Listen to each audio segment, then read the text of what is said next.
高雄明阳中学呢是头一摆甲适应体育结合戏剧科技来举办骑铁马的比赛，互关伫内底的学生呢会当有机会甲外界来交流。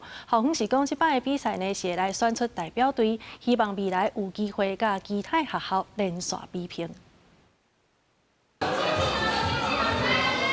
东吴市长加油声一直话，学生选手是拼死命骑。高雄明阳中学头摆甲适应体育结合戏剧实景，学生囡仔4个人一组，一个人骑2公里，进行骑铁马接力比赛。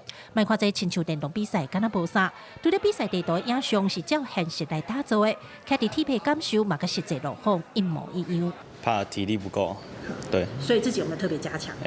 每天都在加强。透过这个比赛可以跟外界有联系，这样对你们有什么样的帮助？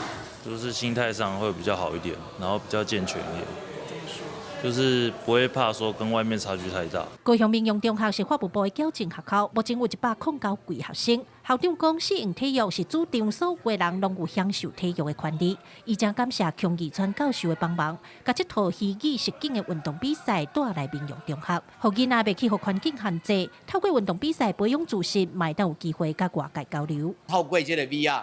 就会使和其他学校的学生来做比赛，一方面是安尼，第二方面就是增加伊的信心，伊也许讲伊读册无介够，但是伊这项运动，咱会使开发伊的专长。在矫正学校，修复是最重要的一件事情。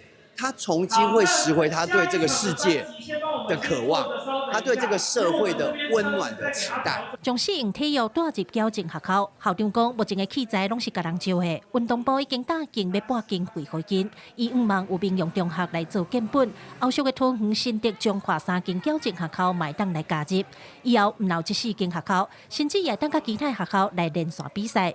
记者柯家族邱朝阳高雄场报道。